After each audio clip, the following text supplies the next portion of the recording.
Ya empieza a contarse. Ya. Ok. 5, 4, 3, 2, 1, 0. Muy buenos días, muy buenas noches a todos los seguidores de Puneños en el Mundo. Hoy día vamos a hablar de un tema muy interesante. Vamos a hablar sobre Bolivia, la crisis política, social y la inminente crisis energética, las implicancias que puede tener para Puno. Vamos a tratar de dibujar un posible escenario. Vamos a poder, digamos, analizar el contexto histórico del cual emerge la crisis boliviana. Vamos a ubicarnos en los datos actuales y vamos a tratar de extrapolar, hacer una proyección hacia el futuro sobre de qué manera podría afectar a Puno y al Perú. Entonces, para dicho fin, tenemos a Alfredo Pacheco Tanaka desde San Sebastián en España, yo, Jesús Antonio Santisteban Palomino desde Mikkeli en Finlandia. Hoy día el panel, digamos, es bastante, solamente somos los dos, hemos cambiado la fecha por una cuestión por circunstancias de fuerza mayor. Entonces, bienvenidos a Puneños en el Mundo. Le damos el saludo a Alfredo para que se dirija a nuestra audiencia. Sí, buenos días, amigos. Si hoy día es la entrevista, va a ser un diálogo con respecto a Bolivia. Todos sabemos que Bolivia está pasando por una crisis y hablaremos sobre Bolivia, cómo está implicancias con Perú y también un poco de historia, ¿no? Por las crisis económicas de Bolivia y también de la relación con Perú. Bueno, la crisis boliviana, digamos, está enmarcado dentro del contexto, digamos, del año 2005-2006, con la ascensión del movimiento al socialismo, ¿no? O sea, ya anteriormente González Sánchez de Lozada generó el año 2003 una crisis donde, digamos, una crisis fundamentalmente política, pero estamos asistiendo prácticamente a 20 años del gobierno del movimiento al socialismo y hemos asistido a una involución, a una, digamos, degradación de la política en términos económicos, en términos sociales y posiblemente dentro de poco a nivel energético, ¿no? Entonces, vamos a analizar a qué se debe. A ver, Alfredo, ¿tú tienes alguna idea? ¿Cuál es tu percepción de dónde viene la crisis boliviana? Bueno, a mí me parece que viene desde que empieza a ser Bolivia, ¿no? Bolivia fue parte de Alto Perú y en el tiempo de los incas pertenecía al imperio de los incas. Y se puede diferenciar un poco Bolivia desde las minas de Potosí. Entonces, que empezó a hacer la parte de Chuquisaca, ¿no? Después con las minas de Potosí, Potosí era una de las ciudades más grandes del mundo, una de las ciudades más ricas del mundo, debido a las minas de Potosí, ¿no? Pues así dice, vale un Potosí, ¿no? Entonces, Bolivia, a partir de ahí, creció. Una vez que desapareció la mina, ya quedó casi en nada, ¿no? Igual que en Perú, en Puno, ¿qué podría producir Bolivia? Bolivia era en esos tiempos más como paso entre Argentina y Perú, ¿no? El camino, porque el puerto de Callao era el único puerto como el que se comercializaba con España, ¿no?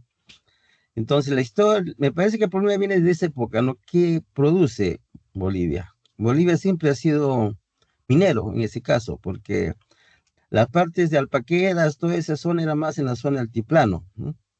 Que cuando vinieron los españoles, había toda la zona alpaquera en la zona de Puno, pues esa parte no había mucho. Entonces viene la historia después, la historia del virreinato y en la república cuando se independiza, ¿no?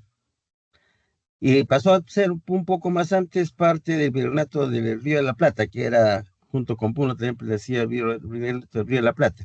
Cuando vino la independencia, en esa época Bolivia era más fuerte que Perú. Y tenemos la guerra que hubo entre Perú con Bolivia, ¿no? Que casi nos ganó la guerra, ¿no? Que es que justo en Desaguadero fue donde se paró, pero Durante toda esa época Bolivia estaba bien, porque en ese tiempo no había industria, pero había bastante gente en esa zona. Y la parte de Perú con Bolivia casi no había mucha diferencia. Después viene ya la guerra, bueno, viene ya el siglo XIX y el XX, que, bueno, la parte de la República, que igual que en Perú, era muchos caudillismo, muchos caudillos, y no hubo una estabilidad, que fue hasta más o menos hace 100 años que empezó otro tipo de economía, que cuando en Santa Cruz empezaron a hacer más la agricultura, ¿no? Donde se crearon mucho más, otra fuente de, en la economía y hubo bastantes extranjeros que fueron para allá. Entonces la división está clara, ¿no?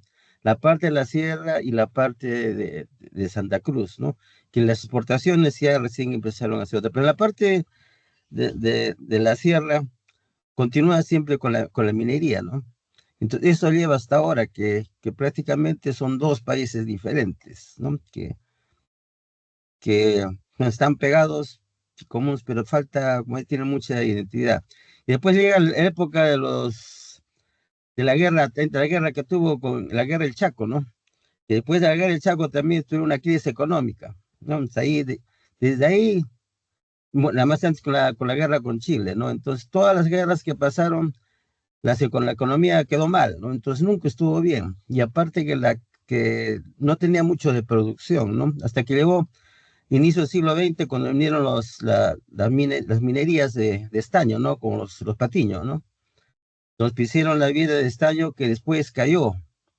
Entonces, la economía de Bolivia últimamente es la de minería, ¿no? Que es pero después también, después del estaño, ya no producía más hasta que vino lo del gas, ¿no? Pero ¿se acuerdan también de la crisis económica que hubo, la hiperinflación, ¿no?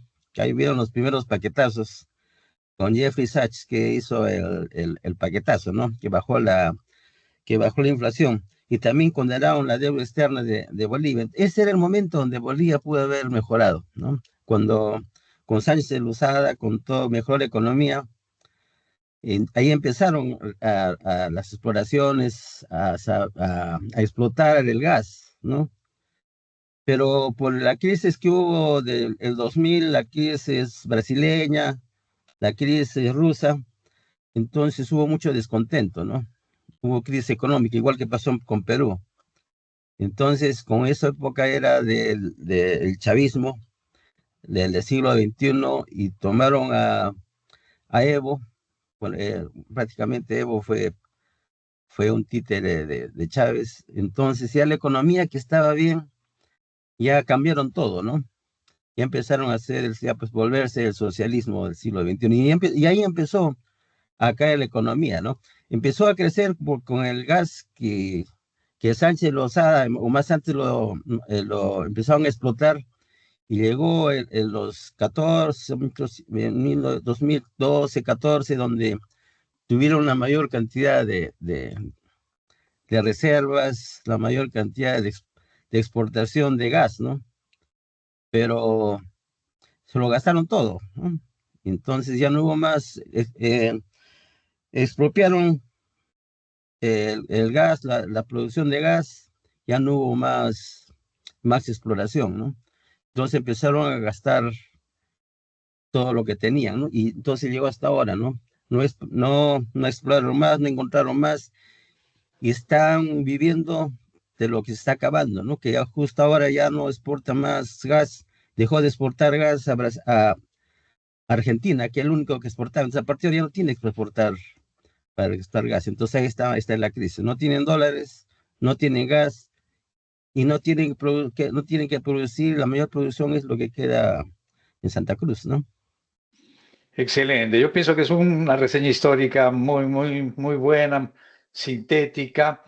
Yo creo que yo podría empezar analizando de todo lo que concierne a mi propia experiencia personal o sea, yo conocí un Bolivia en los 70 cuando, digamos, Barrientos, Banzer, etcétera, era el país que tenía la mayor cantidad de golpes militares, o sea, una cultura política de alta conflictividad, un país dividido. De a pocos fue, digamos, como Alfredo lo manifestó, digamos, se fue constituyendo la región del Oriente a partir, digamos, de modelos, digamos, de libre empresa, libre mercado, totalmente distintos a lo del MNR, que eran de tipo estatistas, ¿no? Entonces, de a poco hubo una polaridad, pero en ese entonces Bolivia vivía de la minería, o sea, el rubro principal en Bolivia era el estaño, después de los patiños, y era un país minero y era un país pobre, a pesar de que Bolivia tiene una superficie un poco menos que la del Perú, es un país rico, con una población pequeña, en ese entonces eran de 6 millones. Entonces Bolivia era un país que con un potencial grande por la cantidad de recursos naturales, con una población, pero con un nivel de conflictividad grande, ¿no? O sea, el protagonismo de la historia boliviana está de la Central Obrera Boliviana, de Lechín, y era un partido donde, digamos, los protagonistas eran obviamente el Partido Comunista Boliviano, el MIR, etcétera, etcétera, ¿no?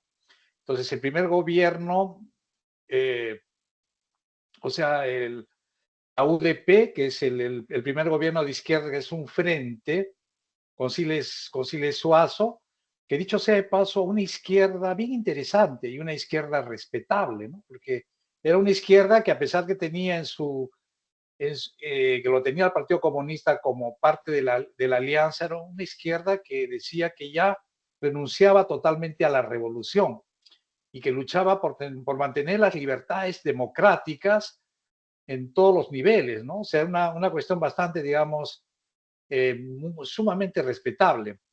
Entonces, yo pienso que en esa época, que la época de la hiperinflación, Bolivia era un país bastante pobre y a partir de ahí se construyó una democracia que es la que los bolivianos del MAS le llaman los neoliberales, donde Bolivia crece de una manera en relación a la anterior bastante aceptable, ¿no? Y es ahí donde se llevan a cabo las exploraciones de gas, es ahí donde, digamos, se encuentra el gas en, en Huamampampa, en San Ignacio, etcétera, etcétera, y donde se canaliza el gas, o sea, el gobierno de Sánchez de Lozada, el gobierno del MIR de Paz Zamora, el gobierno de la alianza que tenía, digamos, ADN con el Tuto Quiroga.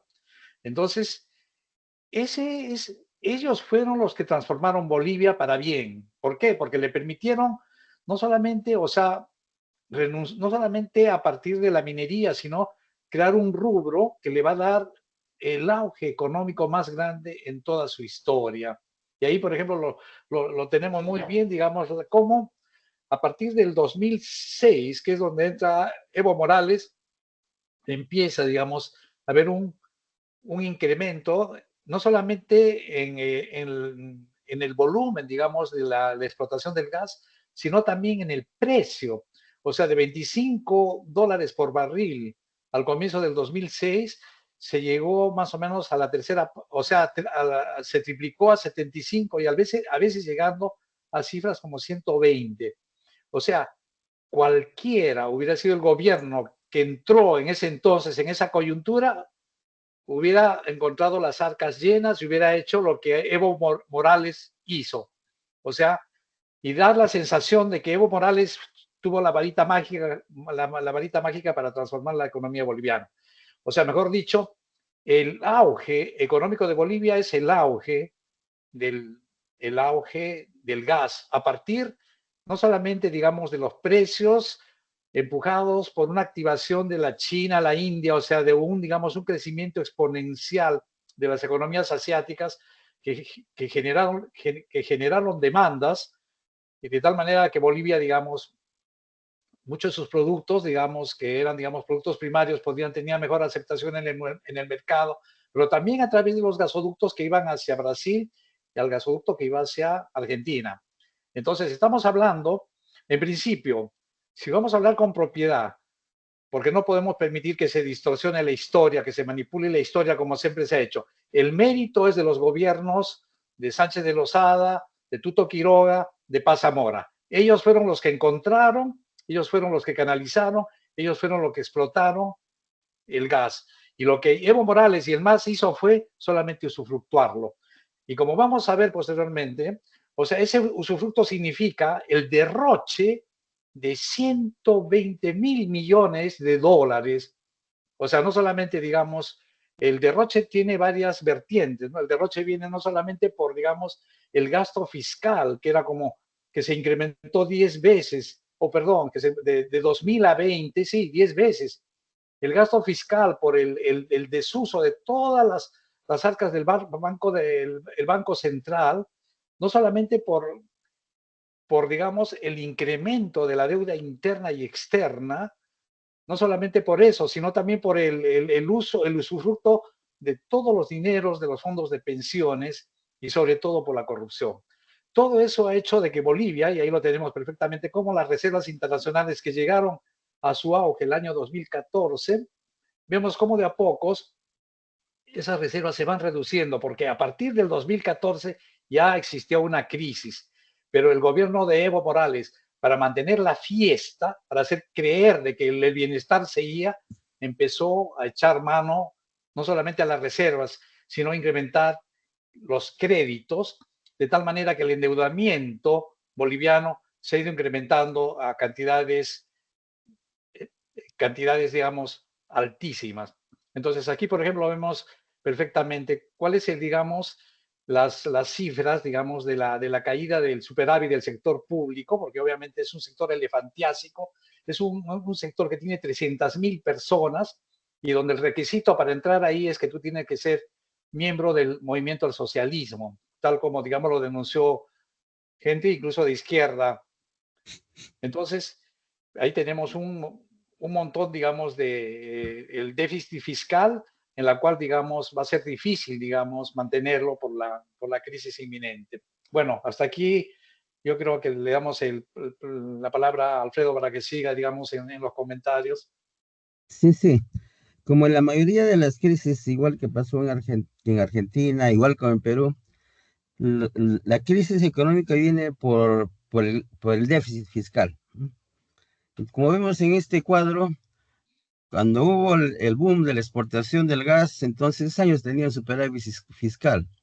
Pues después los precios empezaron a bajar y vemos cómo el Estado se iba gastando y se iba gastando aún más, creando un déficit fiscal. Vemos a partir del 14, cuando empieza a bajar la exportación de gas, empieza el déficit.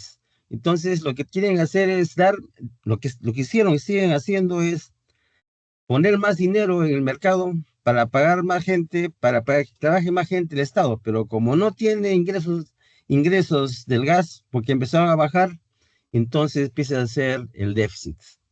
Entonces, ¿qué pasó con la economía boliviana? Empezó lo que dicen a convertir todos los dólares en bolivianos, ¿no? Lo que hubo en ese tiempo también tenían una especie de AFP en Bolivia. Entonces, como ya no ingresaba dólares, porque ya se empezaban a pedir menos gas, y echaron mano de la SFP, ¿no? Todos los dólares que había en FP lo agarró el Estado y se lo gastó, ¿no? Entonces ya no tenía más dólares, entonces, pero siguen teniendo el déficit fiscal.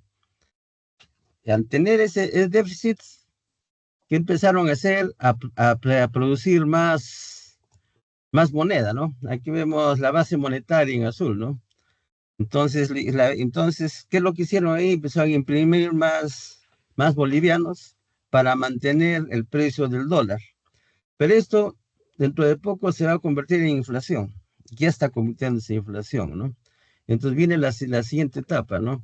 No tiene ingresos, están imprimiendo dinero. Eso va a llegar a inflación, pero ¿cómo van a revertir eso si no tienen que producir? ¿Mm? Parece que Claro. inevitablemente van a tener que hacer un paquetazo, de repente más grande que los anteriores, y mientras más tarde va a ser peor, y podemos ver qué consecuencias va a tener, ¿no? Porque ese Bueno, paquetazo va a Alfredo, venir. Alfredo, solamente para después te vas a seguir continuando con la idea, solamente te corto en el sentido, ¿no? De que Bolivia no modificó su matriz productiva, ¿no? O sea, se quedó como prácticamente, o sea, digamos, dentro fundamentalmente dependiendo del gas y, digamos, en la zona de Santa Cruz, de la soya y otros, digamos, rubros agroexportadores primarios. Entonces, el problema es lo siguiente, ¿no? Como tú dices, ¿no? Cuando el gas se va acabando, y se va acabando porque ya empieza Bolivia a importar, digamos, ya tiene un déficit, o sea, ya tiene un balance negativo en todo lo que es, digamos, la producción de hidrocarburos. Entonces, en el caso de Venezuela, por ejemplo, Venezuela es un país con una gran crisis, pero que tiene reservas, las reservas más grandes de petróleo. Ya se ha gastado el mejor petróleo, el más fino, que era el de Maracaibo, y le queda por la del Orinoco, que es un pesado, que es, digamos, un petróleo pesado, pero Bolivia no tiene, y la minería prácticamente la ha destruido, ¿no?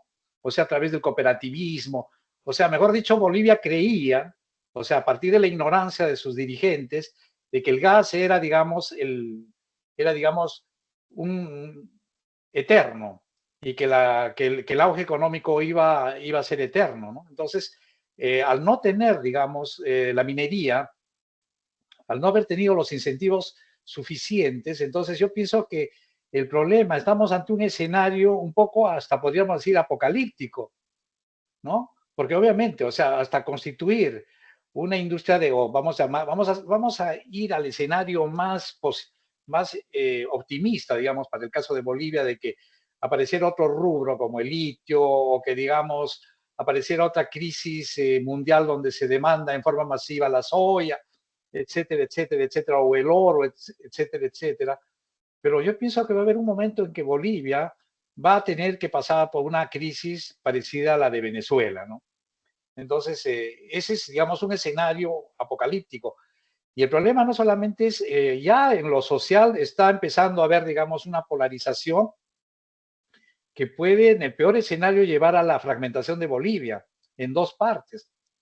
Sí, y Porque disculpe, obviamente, escucho, para continuar lo que estamos sí, haciendo, para después hablar de la posible división, una sí, forma es de que tengan dinero del extranjero, ¿no? Que puedan prestarse. Pero vemos en este cuadro es el riesgo país de Bolivia. ¿No? El riesgo país se mide más o menos en cuánto te cobrarían porque te prestan dinero, ¿no? Y vemos que claro. está 23%, está más que Argentina ahora, ¿no? Es bueno, está menos que Venezuela, pero también pues, compararse con Venezuela también ya es lo máximo, ¿no? Entonces, el país es muy alto. Y vemos en la derecha la deuda pública, los países de la deuda pública, ¿no? Comparando con el PBI es 86%. O sea, es muy alto. Entonces, no pueden Alfredo, tener dinero del extranjero. Alfredo, por lo más grande el cuadro para que se vea mucho mejor. ¿Se mira Ahora ahora? sí, perfecto. Sí, ahora sí, Sí. perfecto. Vemos acá, aquí en Bolivia, ¿no? Por ejemplo, Sí, este es Bolivia, ¿no? Es 86,1, ¿no?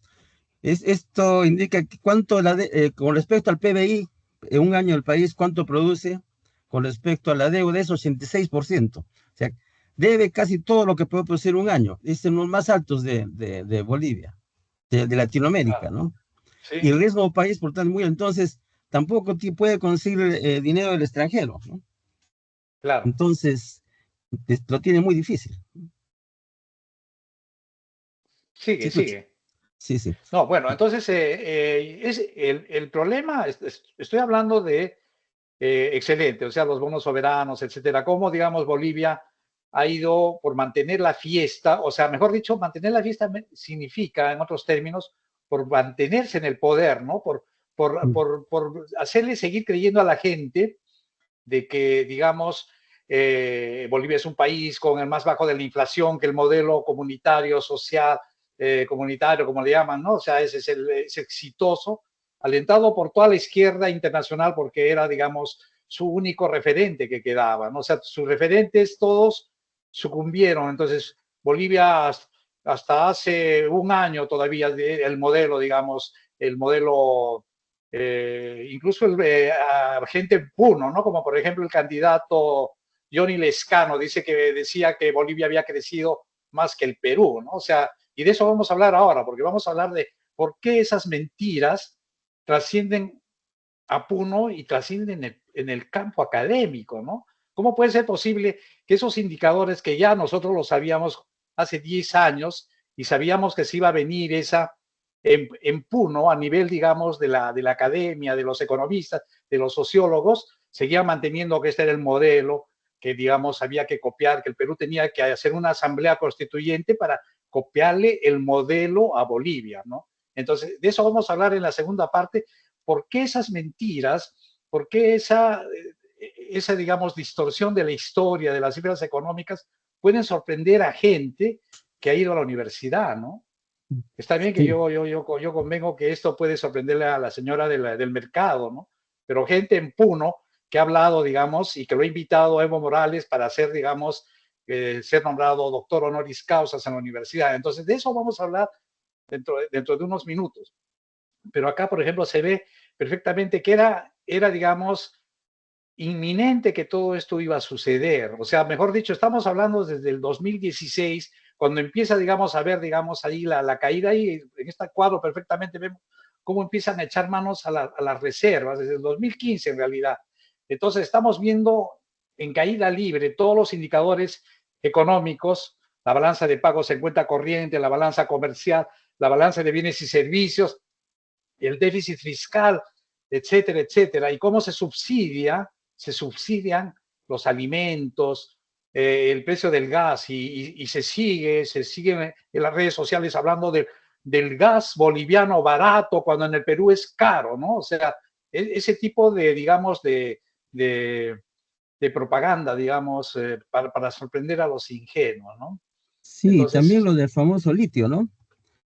Que hicieron claro, el tremendo cuento de que Bolivia va a exportar litio. Y ahora no y exporta no, nada, no tiene litio. y No ha no exportado solamente eso, nada de litio. Alfredo. ¿Mm? Alfredo, una miembro de la Asamblea Constituyente chilena, cuando le preguntaron en una entrevista, ¿cuál es el país referente que tienes, que ha aplicado esta brillante constitución, o sea, propuesta de constitución? Decía Bolivia, porque Bolivia ya exporta, Bolivia ya fabrica autos, Autos, Bolivia ya sí. fabrica autos. O sea, ese es digamos, la propaganda, ¿no? O sea, sobre la gente ingenua que se traga toda, digamos, la historia distorsionada, las cifras erradas, ¿no? O sea, si estamos hablando de fake news, estamos asistiendo a esto. Sí, bueno, eso de que fabricaban o con carros eléctricos, bueno, lo que hacían era un carro pequeño, como un triciclo, Cochabamba. importaban las pilas de litio y los empaquetaban para que formen un cuadrado como una batería, ¿no? O sea, eso es lo que hacían, esos eran los carros de eléctricos bolivianos, ¿no? Que el litio lo compraban de otro sitio, las baterías, ¿ya? Las pilas, y pues lo ponía en un carro, ¿no? O sea, poner una batería en un carro, ¿no? Pero ellos hicieron la propaganda del Estado, ¿no? Decir que el litio que está produciendo Bolivia. También de los últimos años lo que quería hacer es lo que antes era en toda Latinoamérica, sustitución de importaciones, ¿no? Hacer la economía cepalina. Es lo que quiso hacer Bolivia. Invirtió mucho dinero en crear fábricas, ¿no? Hicieron una fábrica de urea, que es muy pequeña. Quería hacer la fábrica de extracción de litio, que no funciona, ¿no? Entonces todo ese Claro, o dinero sea, lo perdieron. Entonces no tienen que producir ahora. el YouTube, o sea, todos los proyectos así de gran escala que han sido diseñados en Bolivia no han funcionado, ¿no? Aparte de los elefantes blancos, aparte del déficit, la pésima, digamos, infraestructura del sistema de salud. O sea, mejor dicho, claro, un gobierno con esa billetera ha tenido que hacer algo, ha hecho obras, obviamente, ¿no? Que antes, comparado con la época anterior, donde, digamos, Bolivia era un país pobre, obviamente han habido construcción de telesféricos, de escuelas, de carreteras, obviamente, porque los gobiernos algo tienen que hacer bueno, no todo puede ser malo, ¿no? O sea, están trabajando todos los días, pero digamos, tanto el hardware como el software del sistema político ha llevado a un deterioro, que el deterioro es, digamos, no solamente económico, sino yo creo que ahora podemos hablar. ¿Tú crees que ya podemos pasar a la parte social, Alfredo, o todavía quieres hablar un poco sobre la parte económica? Sí, bueno, todos dicen que, bueno, lo mejor que hizo Bolivia fue reducir la pobreza, ¿no? que algo que eso es lo que se puede hacer dilapidando dinero, ¿no? Repartieron dinero, lo que hicieron es a dar a los niños para darle más comida. Bueno, eso es lo que hicieron, ¿no? Lo único bueno que hicieron. Pero para eso gastaban Pero, todo el dinero, ¿no? pero es una pobreza transitoria, ¿no? O sea, mejor dicho, sería bueno que sea, digamos, una programas que hagan de que la pobreza ya no retorne, ¿no? Es como en Venezuela. Todos los programas sociales que en la época del auge económico de Venezuela lograron reducir todos los indicadores sociales, se vinieron nuevamente abajo cuando hubo, digamos, la crisis económica, ¿no? O sea, mejor dicho, son indicadores transitorios, ¿no? Sí, Y y el, claro, o sea, Bolivia es mejor, nunca Bolivia ha estado mejor en esta época que antes, pero no es por, digamos, por Evo Morales ni el MAS, es por el gas. Bueno, como les venía diciendo, está demostrado que ya la descomposición social, económica y política en Bolivia es ya determinante para una posible nueva, vamos a decir, una nueva posibilidad de ingreso de la derecha política de Bolivia en el próximo año, en las elecciones que se van a dar. Sin embargo, uno de los temas más graves es que la economía boliviana está tan bajada en términos de posibilidades de generar desarrollo. Uno de los elementos más importantes es el hecho de que las reservas internacionales netas están por debajo de todo lo que ha sido la historia de Bolivia y además es uno de los países probablemente el que menos reservas internacionales netas tiene a nivel de América Latina y de América del Sur. Eso se agrava en términos de lo que significa impacto en las relaciones peruano-bolivianas, específicamente para el caso de Puno, Tacna, inclusive, el hecho de que el gobierno de Evo Morales haya implicado que, por ejemplo, los ciudadanos estadounidenses de Norteamérica requieren visa para poder ingresar al país, hecho que además se ha repetido últimamente con lo que es el tema de los ciudadanos israelitas. ¿Por qué? Porque Luis Arce tiene una vinculación clarísima con lo que es la política de Irán, e inclusive tiene relaciones claramente definidas. ¿Qué significa esto para el caso de Puno? Significa que, por ejemplo, ya ningún estadounidense quiere pagar por el derecho de ingreso algo de $145 para entrar a Bolivia. De tal manera que todo lo que era la participación de Estados Unidos, de pobladores estadounidenses en términos de turismo a Bolivia se ha anulado. Como se ha anulado eso, está impactando directamente también en el turismo que Puno generaba o estaba viviendo. Ha sucedido lo mismo con el caso de Israel, por los últimos procesos que se han dado. Y esto particularmente es bien interesante porque en Israel los jóvenes que terminaban de hacer el servicio militar obligatorio que tenían allá, en conjunto, en gran mancha, vamos a decir así, tenían que, se iban hacia Sudamérica por ser lo más barato posible y entre ellos Bolivia. Pero como les han obligado nuevamente a pagar una visa, ahora también esos grupos ya no vienen por esta zona. Eso está impactando directamente en lo que es el turismo de grandes empresas, no solamente que vienen desde Lima, sino de las mismas empresas locales de Puno, se están viendo afectadas por un menor flujo de turismo para esta zona. Ese es uno de los mayores impactos.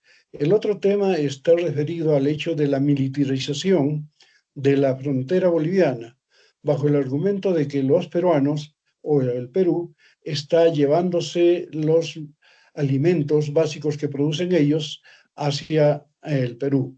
Entonces, últimamente, en la semana anterior ha habido todo un proceso de militarización donde ha sido impedido incluso el paso de alimentos y otro tipo de elementos, ¿no? Las relaciones de frontera están fuertemente distendidas. claro que en términos de lo que se refiere contrabando, la cosa no es tan fuerte porque ya el contrabando no se venía por el lado de Bolivia, sino se da más que nada por el lado de Tacna, que ya no es propiamente un contrabando porque la zona franca de Tacna ha liberado en cierto modo muchos productos que se han dado y que ya no vienen desde Bolivia, sino van por otro lado, ¿no? Entonces, ese es el mayor gran problema. Por otro lado, el tema político en sí, la relación de Evo Morales con el sector poblacional peruano a nivel de Puno ha sido muy fuerte durante su presidencia y últimamente en los últimos momentos que han ocurrido. La presencia de Evo Morales ha significado incluso que el actual rector de la Universidad del Altiplano haya dado un doctor honoris causa a Evo Morales. Y a partir de eso se ha generado todo un problema de disputa política en Puno y obviamente en Bolivia.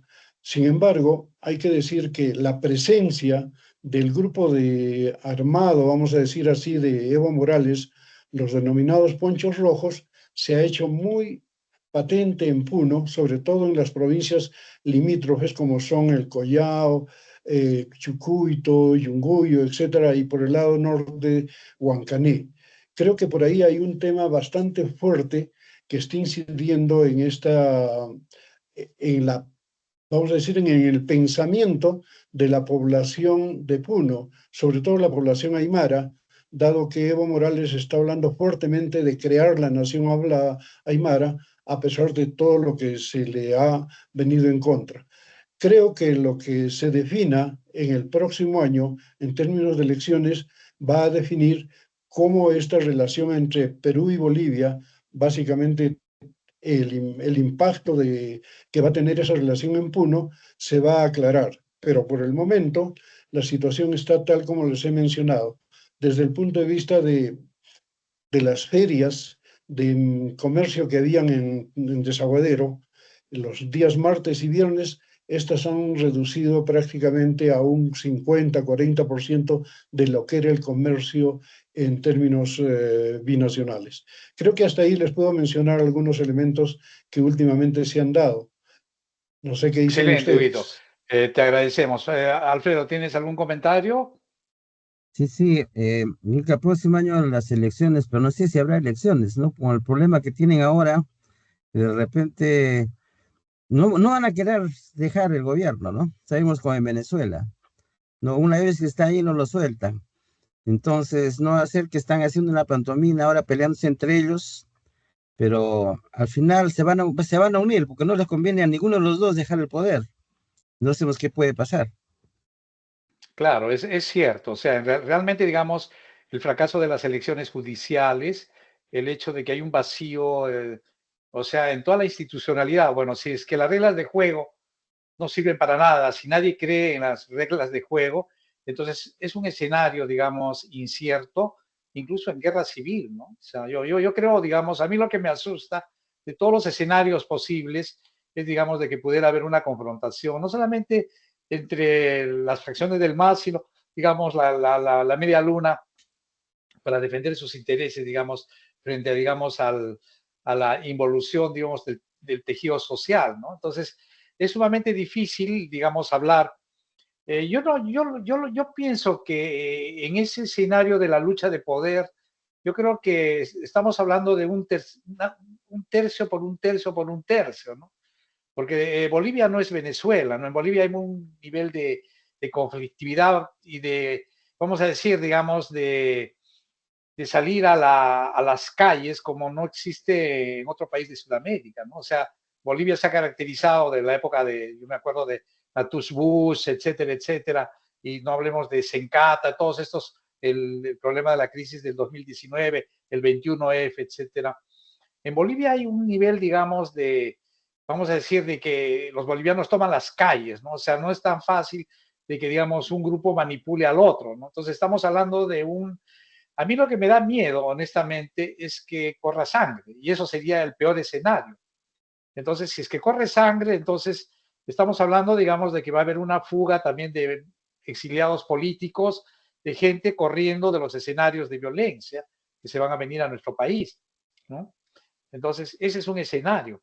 Ahora, lo ideal sería que desde la parte racional, digamos, o sea, la derecha tomara nuevamente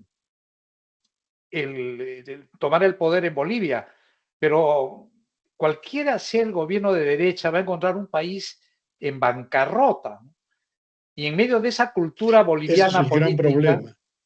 claro, o sea, el problema es el siguiente, que en Bolivia no hay cultura política, por eso es que le han creído el cuento a la manipulación de Evo Morales, de Arce, etcétera, de que él es el de la varita mágica, ¿no? O sea, en Bolivia, los bolivianos no se han dado cuenta el fraude, la demagogia, el engaño en la que han incurrido durante 2 décadas. Entonces, obviamente, que entre un gobierno de derecha a tener que cargar con el casi muerto, porque obviamente aquí todo es negativo, entonces yo no lo veo, digamos, comprometedor, ¿no? O sea, para mí, hasta a veces yo pensaría que sería bueno para los que somos de derecha y los que pensamos que somos libertarios, liberales, etcétera, es que siga ganando, digamos, el movimiento al socialismo, para que se haga cargo de todo lo que ha generado. ¿Qué opinan ustedes? Miren, en términos generales yo diría, algo mencionó, eh, ustedes mencionaron lo siguiente, aparentemente hay una especie de teatro que están haciendo, peleándose entre ellos, pero en realidad las cosas están más fuertes de lo que se pensaba. Ayer conversaba con un promotor de turismo que trabaja entre Perú y Bolivia, y él me mencionaba que definitivamente la pugna entre estos dos es real y es bien fuerte.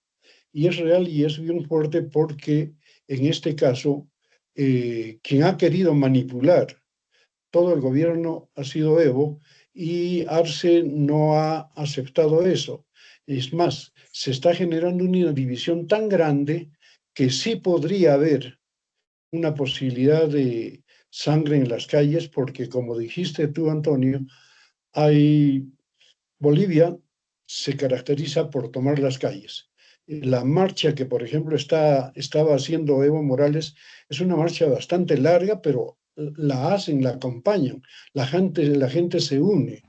Y esto se hace más claro cuando uno revisa, por ejemplo, el índice Gini. La desigualdad es enorme en Bolivia.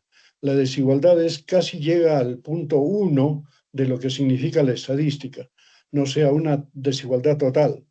Pero si eso lo vemos desde el punto de vista de la gente que es libertaria, de derecha, para decir algo así, eh, existe una posibilidad de que los dos bandos de derecha que hoy existen en Bolivia se unan y hagan un proyecto real que contraponga a lo que es el peso mejor dicho, el peso del MAS, que en este momento está dividido. Y parece que va a seguir dividido porque Arce quiere retomar una reelección y Evo quiere ser el candidato. Entonces ahí va a haber una división del MAS y eso va a favorecer a la gente que en este momento está en la derecha o en partidos liberales, siempre y cuando sea la gente que no actúe como en el Perú, pensando solamente en términos personales, sino en términos de país, se unan y hagan una sola fuerza para ganar, porque de lo contrario no va a haber esa posibilidad. ¿Y por qué lo digo?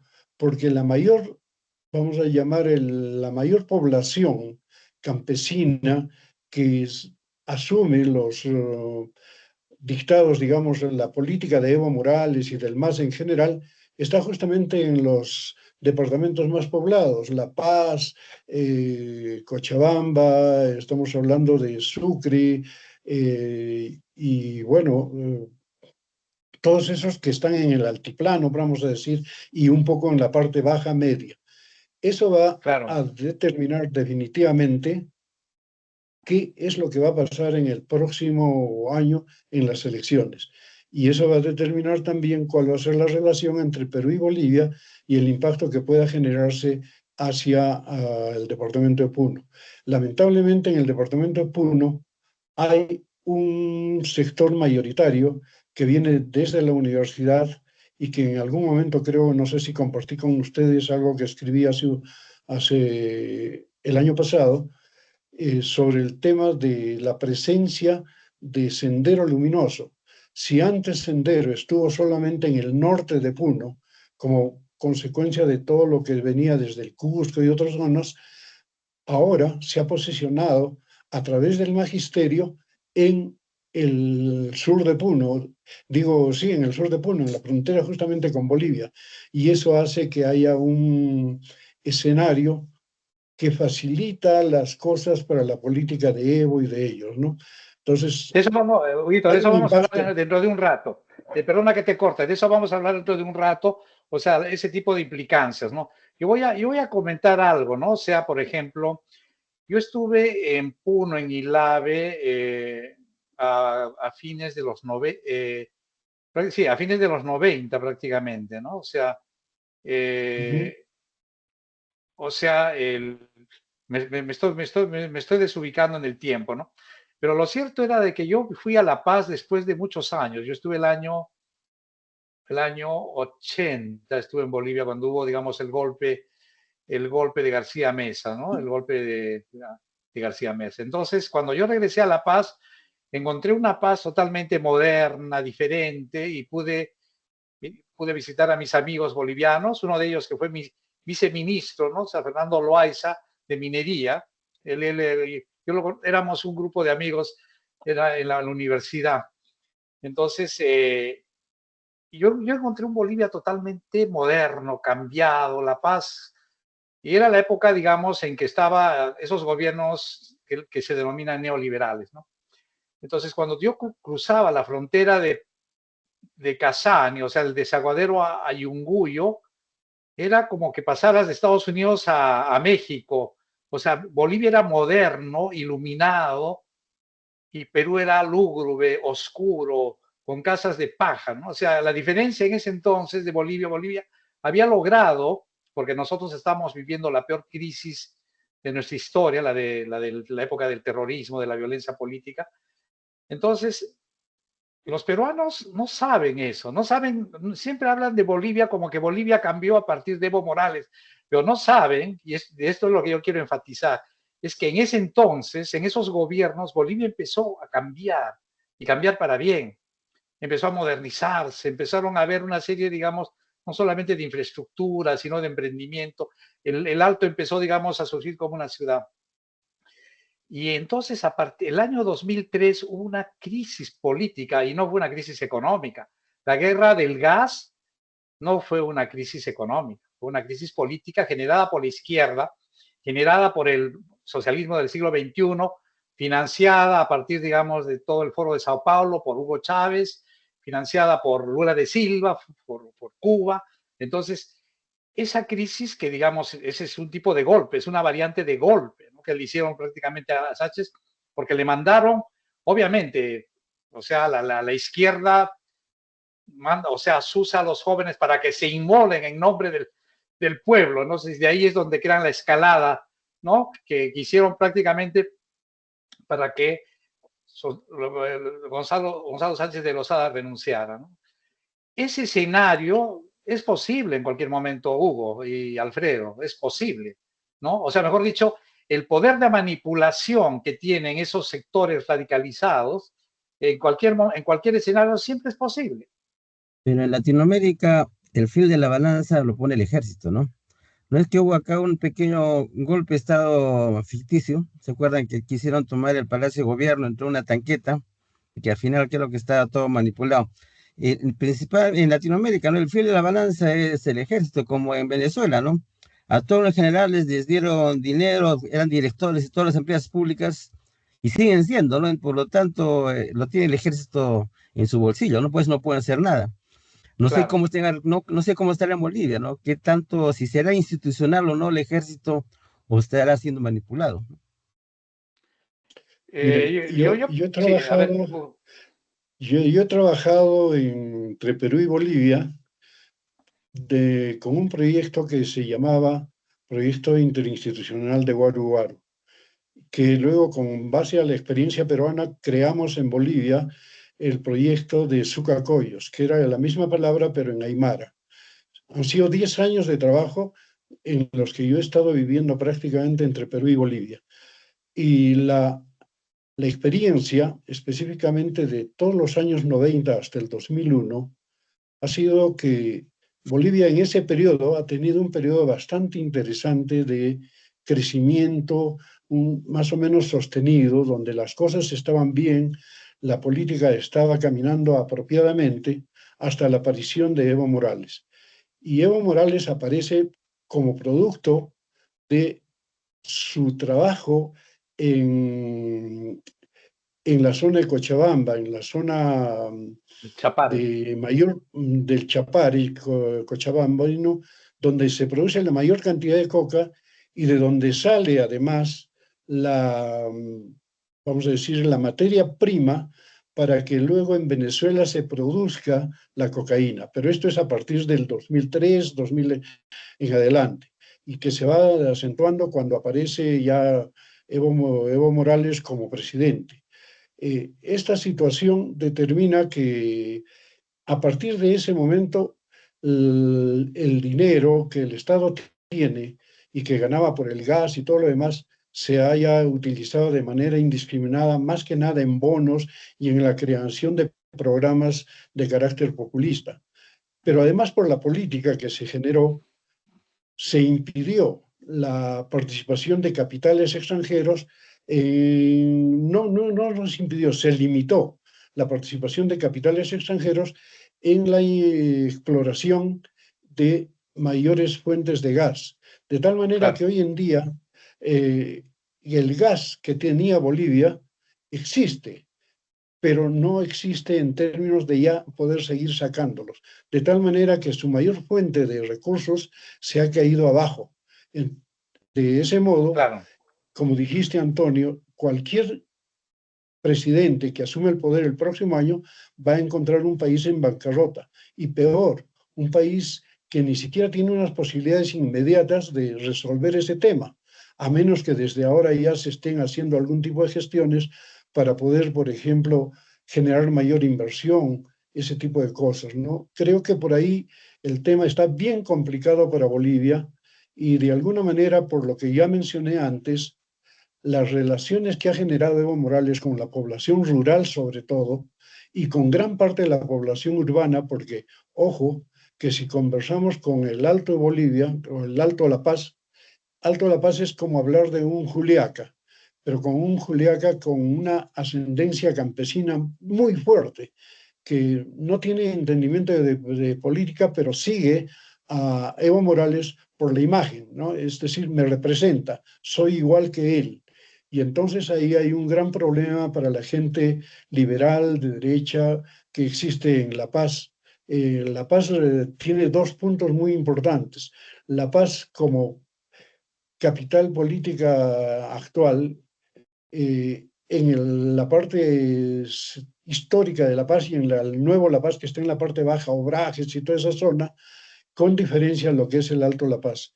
Ahí hay una gran pugna y en cualquier momento se pueden producir problemas muy fuertes si es que el MAS resuelve las diferencias que están teniendo ahora. Pero si la derecha, los grupos liberales que están básicamente en Santa Cruz, en La Paz también, en esta zona donde está el petróleo y el gas, ¿cómo se llama esta provincia? No me acuerdo ahorita. Si se resuelven los problemas que hay entre la misma gente liberal y hacen un solo partido, yo creo que Bolivia tiene posibilidades de salir adelante, por supuesto con un periodo largo de recuperación. De lo contrario, la situación va a ser muy delicada para Bolivia y obviamente con consecuencias para los países que en este caso son el Perú y Puno, obviamente, porque como han Huguito, militarizado las fronteras, ya hay dificultades de mayor comercio.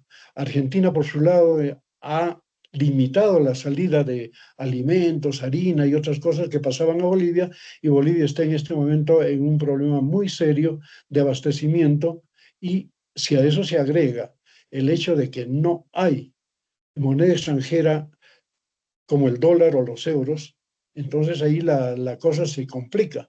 Me Claro. explicaban, por ejemplo, que el sol está haciendo las veces del dólar actualmente en la Claro. frontera y también en la misma ciudad de La Paz, donde prefieren aceptarte un sol antes que aceptar un boliviano. Claro, pero excelente, yo estoy plenamente de acuerdo con lo que ustedes vierten. A mí lo que me interesa ahora es, digamos, hablar de la intelectualidad puneña y cómo, digamos, gente que ha ido a la universidad se traga este rollo, ¿no? O sea, ¿cómo es, por qué nuestra intelectualidad es tan débil de que puede venir cualquier distorsionador de la historia y puede engañarlos, ¿no? O sea, ¿por qué puede, digamos, por qué la República con Campodónico ha hablado durante décadas sobre la política petrolera boliviana, sobre el famoso contrato petrolero de yacimientos fiscales petrolíficos bolivianos y por qué Petroperú no hace lo que hace eso, ¿no? De hablar, digamos, de que Bolivia ha hecho uno de los grandes logros de hacer, digamos, un recontrato donde el 92% viene al Estado y que las empresas no se van. Bueno, claro, no se van, no vinieron nuevas empresas, pero las empresas que se quedaron no exploraron, por eso que Bolivia se quedó sin gas, ¿no es cierto? Entonces, estamos hablando ahora toquemos el tema, ¿cómo puede ser posible que nosotros tengamos economistas en Puno, que tengamos sociólogos en Puno, que tengamos intelectuales en Puno, que son manipulados por un discurso totalmente demagógico, transfigurado, distorsionado? ¿Qué podemos hacer para que nosotros, independiente que seamos de derecha, de izquierda, podamos, digamos, criticar también a los modelos de derecha con toda objetividad, pero sobre la base de evidencias, ¿no? ¿Por qué puede venir alguien y de hacer creer de que ese modelo es un modelo, digamos, exportable para el Perú, ¿no? O sea, en contra de los propios intereses de la nación peruana, de Puno, ¿no? ¿Cómo puede ser posible? Estamos hablando, ¿no?, de algo sorpresivo. No estamos hablando de que ha sucedido un hecho inusual en Bolivia y que ha traído, estamos hablando de una tendencia que se venía a venir desde hace cerca de 10 años, cuando desde el 2015, 14, ya empezaban a declinar todos los indicadores hacia abajo. A mí me parece Entonces, que no solamente es en Perú, es acá también en Europa, también en España. Cuando el gobierno español, cuando hubo las elecciones de Bolivia,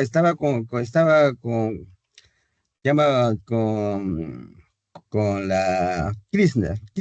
Todas las noticias que vienen acá, las noticias que vienen de Perú son distorsionadas. Viene bien lo de Evo Morales, aquí son buenas noticias, ¿no? Todo lo bueno que pasa, todos los corresponsales extranjeros son de esa línea, de todos los periódicos en Europa, ¿no? Entonces, claro, de lo mismo ocurre en AFP, Perú, lo mismo ocurre en Perú. el país, ¿no? El país en España, ¿no? Que es... Casi todos, casi todos. Igual ocurre en sí. Perú, ¿no? ¿Quiénes son los que, los periódicos de medio tiraje, La República, El Bocón, todos esos, y quiénes son? ¿No? Y es la famosa batalla cultural, ¿no? Y lo mismo hacen en los colegios, ya pues no tienes, la gente está bombardeada con esa información, ¿no? Es por eso piensan, ¿no? De la forma en que Sí, piensan. pero yo pienso que este es un momento para rendirles cuentas, ¿no? Porque no pueden, digamos, engañar a la población en detrimento de los intereses del Perú y de Puno. O sea, tú no puedes, digamos, o sea, mejor dicho, que se declaren como una secta religiosa y bueno, ahí ya la gente podrá, digamos, entender cuáles son los límites de su discurso, ¿no? Pero se Sí, muestran como profesores de universidad, se muestran como académicos, se muestran como facultativos y empiezan, digamos, a engañar. El candidato a la presidencia de la República ha hablado del crecimiento mayor de Bolivia sobre Perú. Estamos hablando de un candidato a la presidencia de la República que está engañando al pueblo peruano. sí, bueno, acá en Bueno, ahí Europa, hay un disculpa, tema bien para terminar, interesante que ¿Perdón? sí, para terminarlo. yo quisiera explicarles lo Sí, sí. siguiente. En el caso de la intelectualidad puneña, entre comillas, asumiendo que los principales representantes de ello serían docentes universitarios, hay que mencionar lo siguiente. La universidad de un tiempo atrás fue totalmente copada por un discurso totalmente izquierdizante, vamos a decir así. Pero más aún, el gran problema está en el plano académico. ¿Por qué? Porque la universidad fue captada básicamente por gente que tenía una posición muy tendiente hacia la izquierda, pero además por un grupo poblacional de extracción muy popular, vamos a decir así, quechua o aymara, algo así, de tal manera que se generaron una serie de programas de maestría y todo este tipo de cosas, al extremo de que para decirles a ustedes con claridad, se ha generado lo siguiente, una frase que explica todo.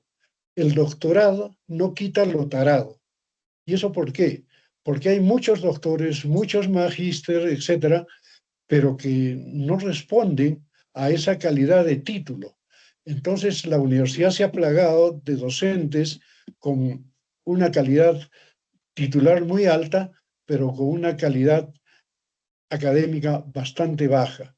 Ahí hay un problema bien serio. La universidad está pasando en un problema bastante grave en ese sentido y es lamentable porque hay gente que como yo hemos estudiado en esa universidad, era otro mundo al que se vivía al que se vivía en ese tiempo y otro mundo en el que se vive actualmente. Las cosas están bien delicadas porque fuera de la universidad ya no hay una intelectualidad adicional, salvo pequeños ejemplos de alguna gente que más está en el lado de la literatura, más no de la ciencia. Estamos en un problema bastante serio. No hay Claro. mucha capacidad para emprendimientos que generen ciencia, tecnología y que generen cambios en la producción regional, para hablar solamente de eso. Efectivamente, mira, no, y no estamos hablando, digamos, de copar, digamos, solamente con ideas de derecha. Yo pienso que una democracia demanda de una dialéctica, de una izquierda intelectual, democrática y no totalitaria, que en Bolivia, digamos, tienen representantes interesantes. Por ejemplo, Eva Copa, que es la alcalde que era que en un momento fue la presidenta de la Cámara de diputados, se quedó, no renunció, no perteneció a la línea de vista y actualmente es la alcalde del Alto, ¿no?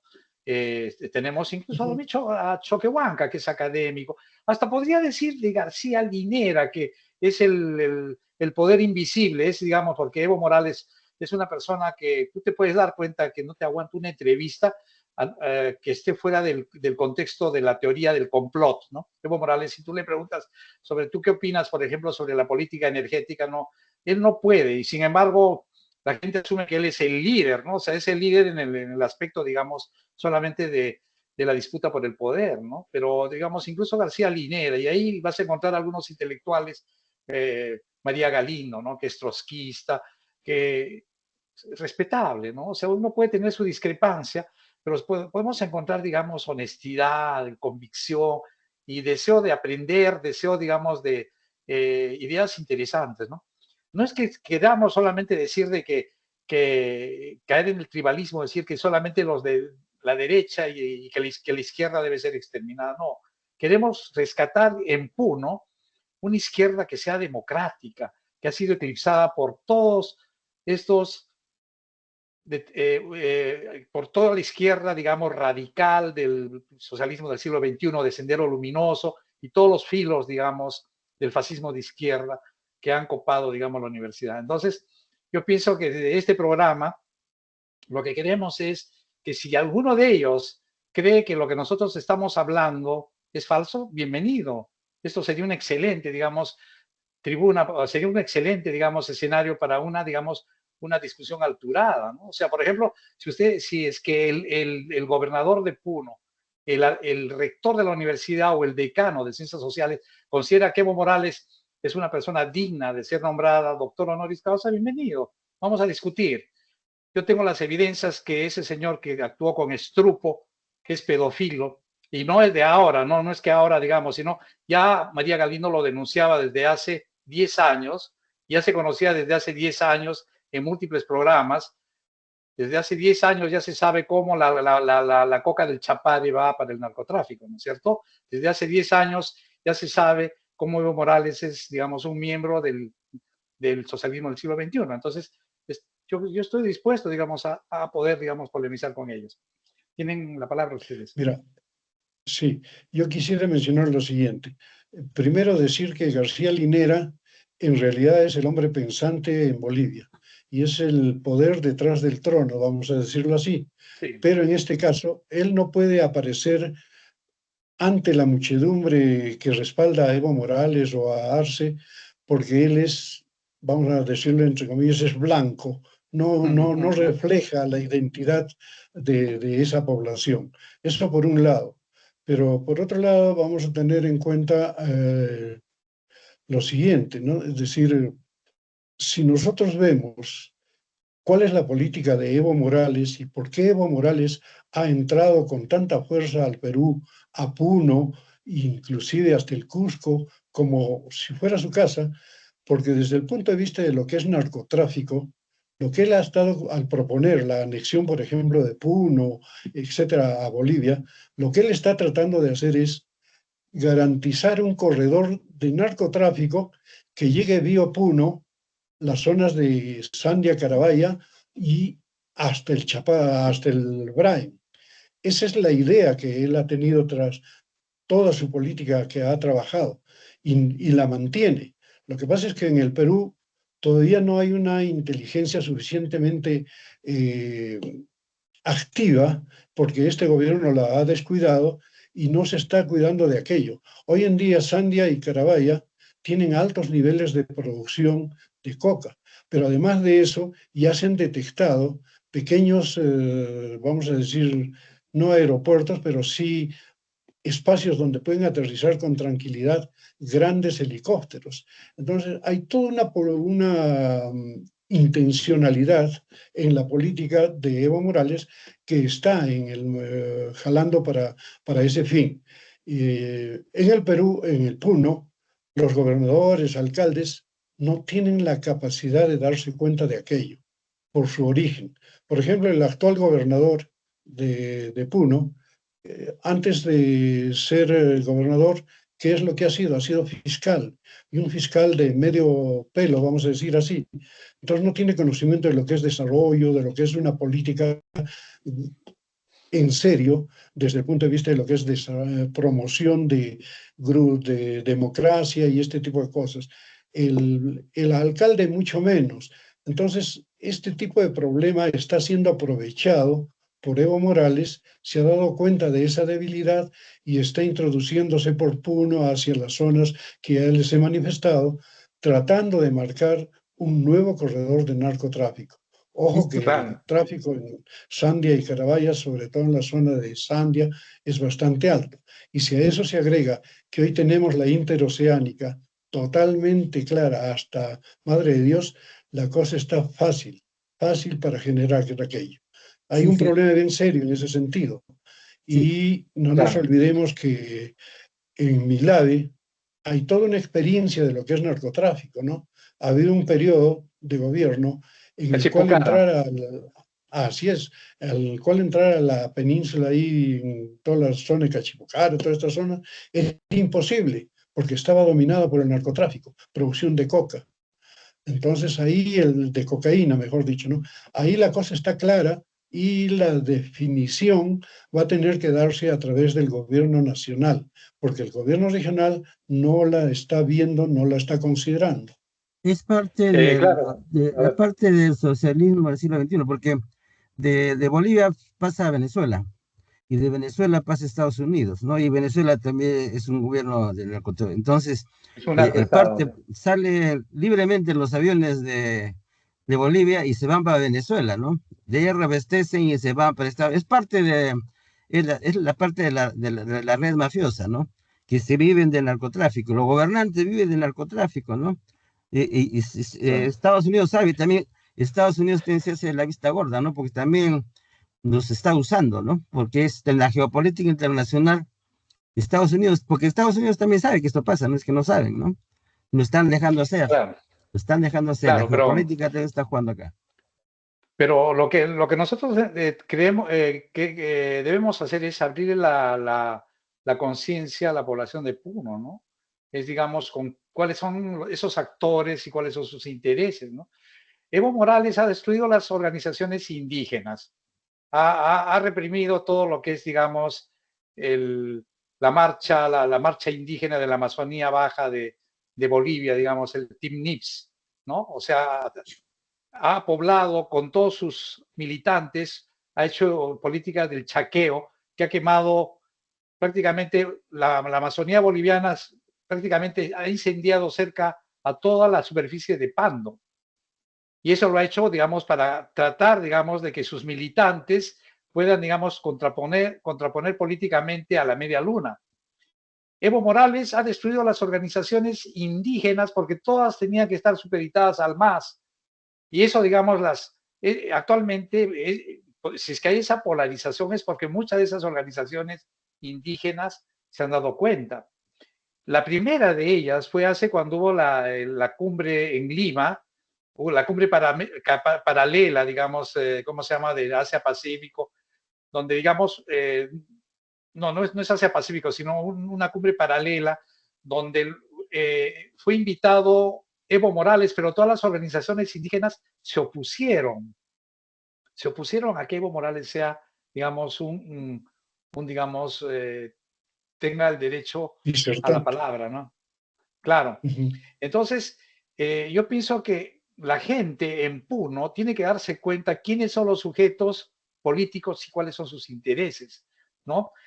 Y no caer, digamos, en la ingenuidad de que por la identidad indígena, ¿no? En Puno todos tenemos identidad indígena, todos seremos indígenas, pero todos somos indigenistas. Y acá, digamos, de Sí, yo derecha creo a de que izquierda, ¿m? Y nadie quiere ahí la hay un tema destrucción. bien complicado para Puno, y es que la gente de Puno, que tenía ciertas características especiales para poder conducir en la región y promover su desarrollo, ya no está en Puno. Entonces, como dijiste hace un momento, la mayoría poblacional étnica y vamos hablante es aymara y quechua, y ahora mucho más aymara que nunca. El gran problema es Perfecto. también que el aymara está además trasladándose fuertemente hacia zonas como Arequipa, Tacna, Moquegua, y es tan fuerte esta presencia que en algún momento puede tener cierta dominancia. Creo que ahí hay un problema bien serio. Les voy a comentar algo. Todo lo que es el mar, la costa de Moquegua, donde uno puede trabajar. Yo conversé con un ingeniero pesquero de Moquegua y que decía, todo lo que está en hilo está en manos, el mar, la playa, está en manos de puneños, decía. Pero puneños que tienen la concesión, el derecho, pero no hacen nada, no trabajan nada y no dejan hacer nada. Y la mayoría son aymaras.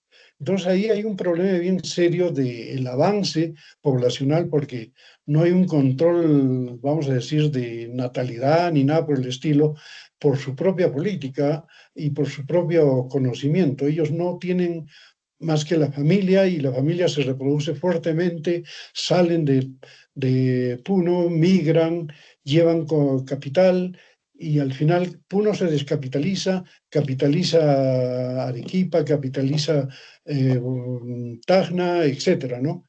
Hay un problema bien serio, no hay gente político que pueda, pensante, que realmente tenga condiciones para llevar adelante el proceso.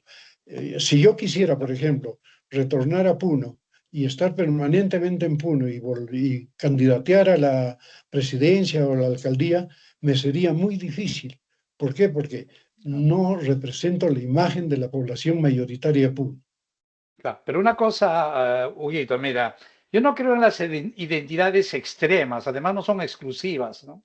O sea, un aymara puede ser, digamos, un mestizo aymara, un mestizo campesino, un mestizo, digamos, tampoco existe eso de la comunidad, ¿no? Porque muchos son, digamos, pequeños propietarios, ¿no?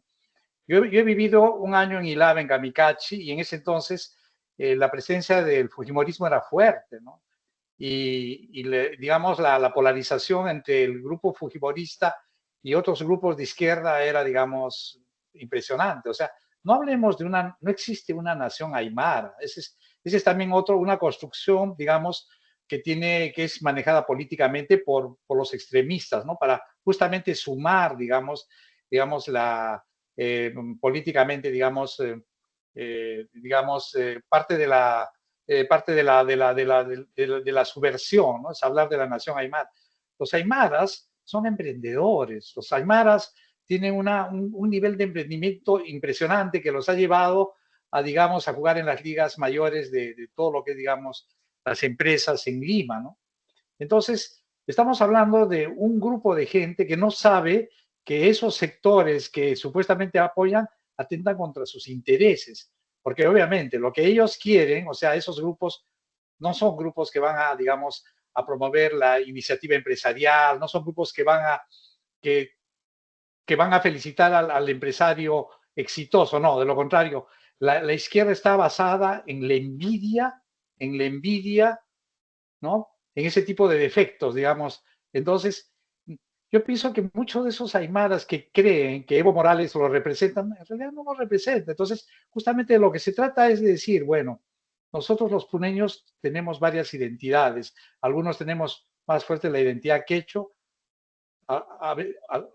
algunos tenemos más fuerte la aymara o cualquiera de ellas, pero nosotros tenemos muchas cosas en común dentro de esas identidades que no son exclusivas, que puede haber una juxtaposición de identidades que juntos, si nos unimos, podemos hacer de Puno algo grande. No necesitamos buscar enemigos, no necesitamos polarizar Puno a partir, digamos, de una construcción política que lo han hecho Evo Morales y todo el socialismo y el marxismo en general, del marxismo, a partir de toda su historia que ha generado 100 millones de asesinatos en todos los lugares donde estuvo el comunismo, ¿no?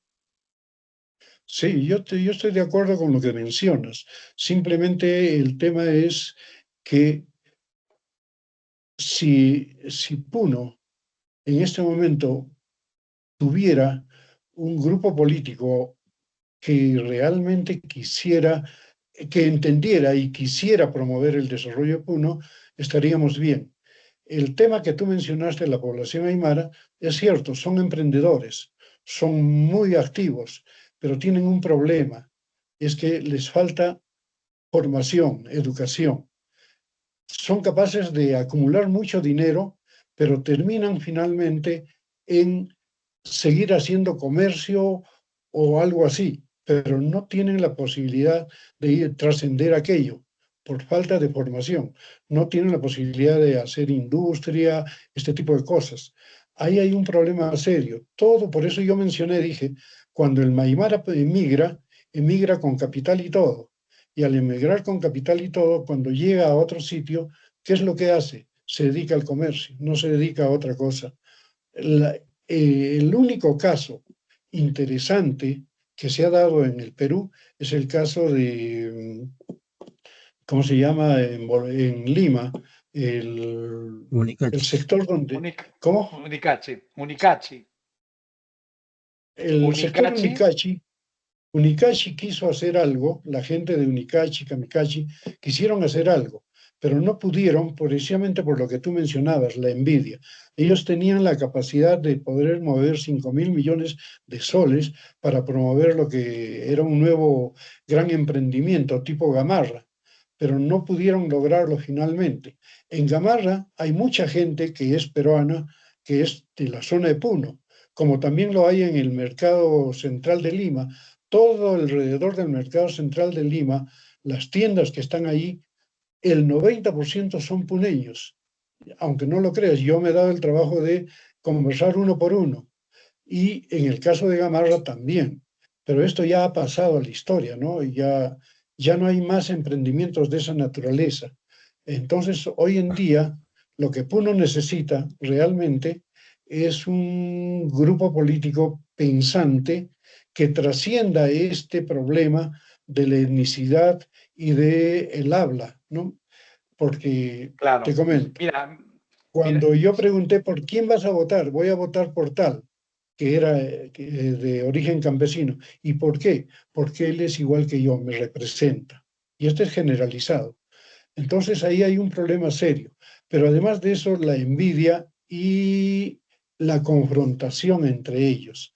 Yo fui El odio, padrino el odio. yo fui padrino de un matrimonio en Desaguadero y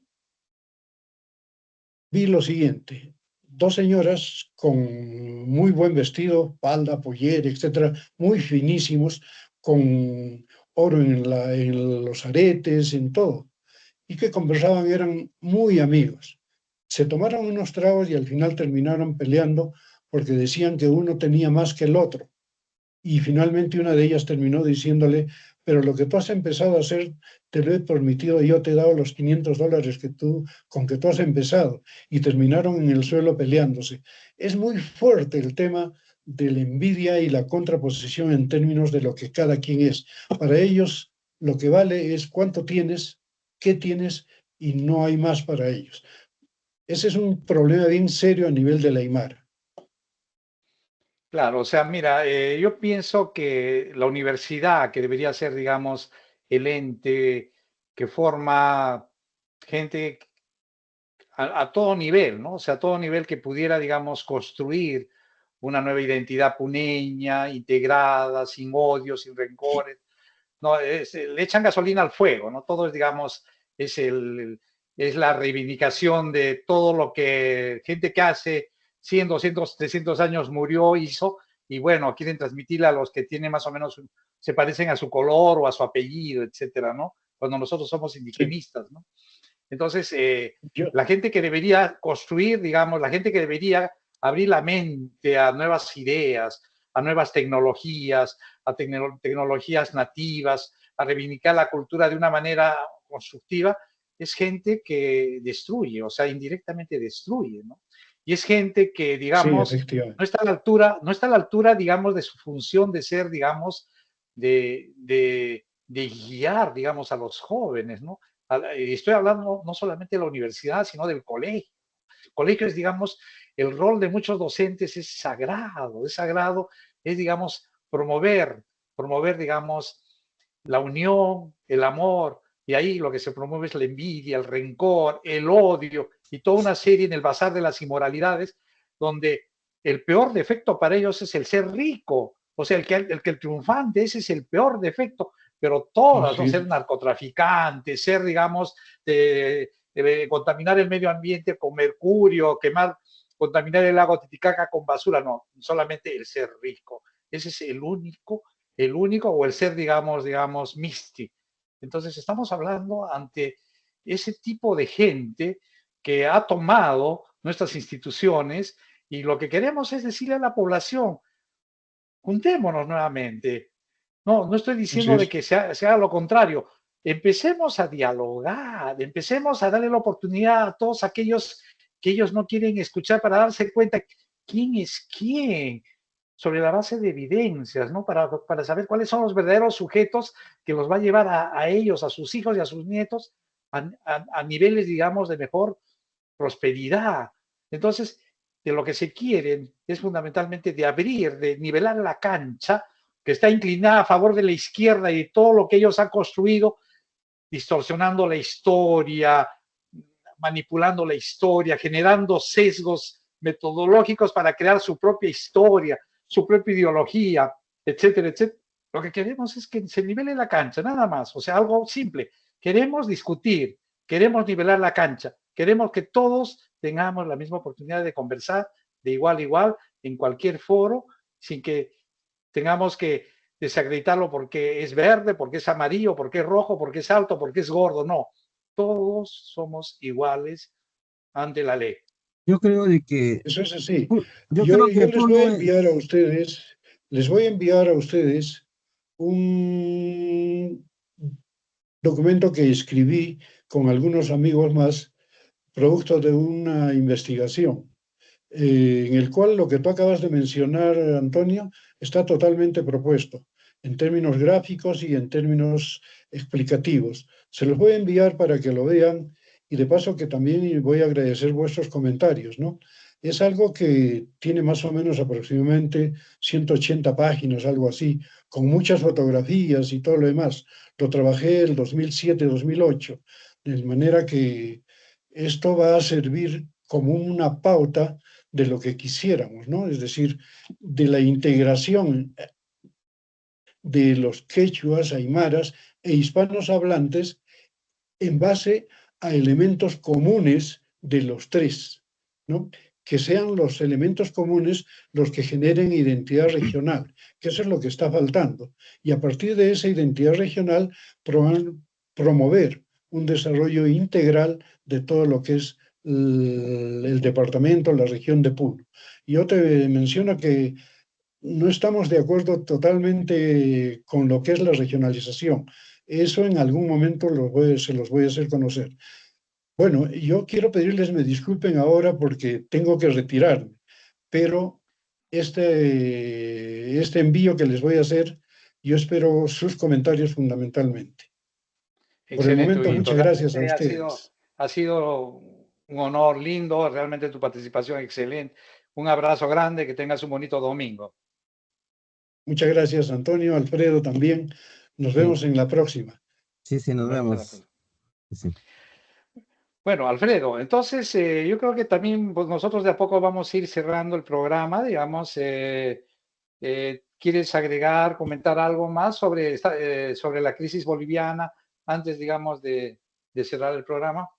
Sí, bueno, solamente pienso de que desde el punto de vista económico, uno es de derecha, porque acá, desde el punto de vista económico, eh, no depende del Estado, ¿no? Se quiere menos Estado, en cambio los de izquierda quieren más Estado.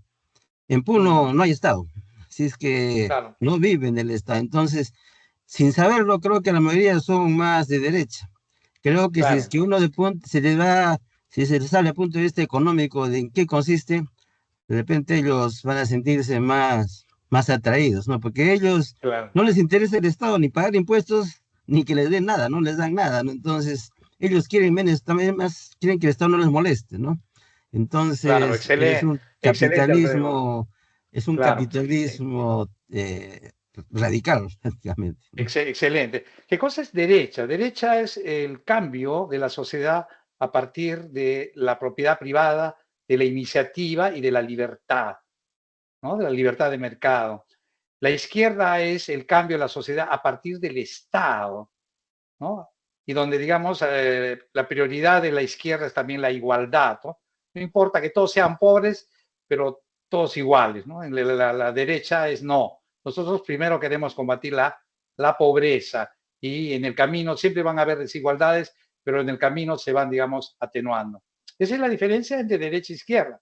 Entonces, los que dicen, uno, como dice Alfredo, es excelente. Es un país, es una región de microempresarios, de contrabandistas, de ambulantes, donde muchos de ellos han crecido, donde, digamos, ese es el típico escenario, digamos, de una economía social de mercado que es de derecha. Y es ahí donde se reconoce el derecho a la propiedad, cuando la izquierda quiere, digamos, obligarlos a que sean comunitarios. La Constitución de Chile, la propuesta de hace pocos años, querían convertir a los mapuches en comunitarios. Los comunitarios no, en los lugares mapuches es donde votaron en contra de esa propuesta de constitución, porque decimos, nosotros lo que tenemos son nuestras casas, lo que tenemos son nuestros puestos, ¿no? Que no nos obligan a ser comunitarios.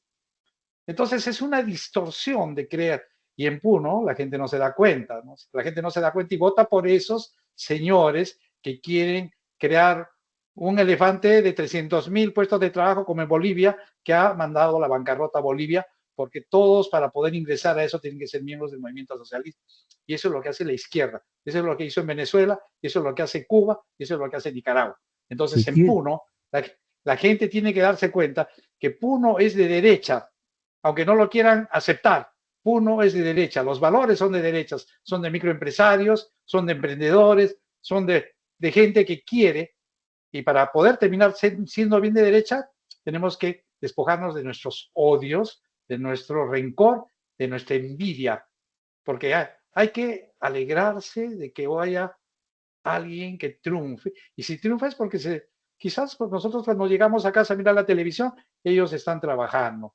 Entonces, yo pienso sí, que esta es una excelente oportunidad para decir a la gente, quiénes son los sujetos políticos que luchan por sus intereses y quiénes los engañan. O sea, la demagogia como, digamos, el caldo de cultivo que ha llevado a Puno a ser un departamento contestatario. Bueno, si no lo cree, vengan acá a este programa, lo vamos a discutir. Sí, creo que la diferencia es de que unos quieren que todos sean iguales, ¿no? O sea, pobres.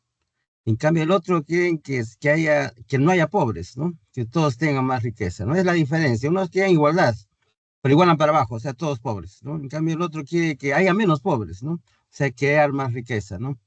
No nos dejemos llevar por eso de que bajar la desigualdad, ¿no? Lo que vamos a hacer es bajar la pobreza, que no haya pobres, que Por todos sean supuesto. ricos. ¿Mm? Excelente. Yo pienso que ha sido una conversación como de las tantas, digamos, de alto contenido político, pero con un mensaje claro para la población puneña. Les agradecemos vuestra atención. Alfredo Pacheco Tanaka desde San Sebastián en España. Yo, Jesús Antonio Santisteban desde Mikkeli en Finlandia. Nos vemos la próxima semana. Chao, chao.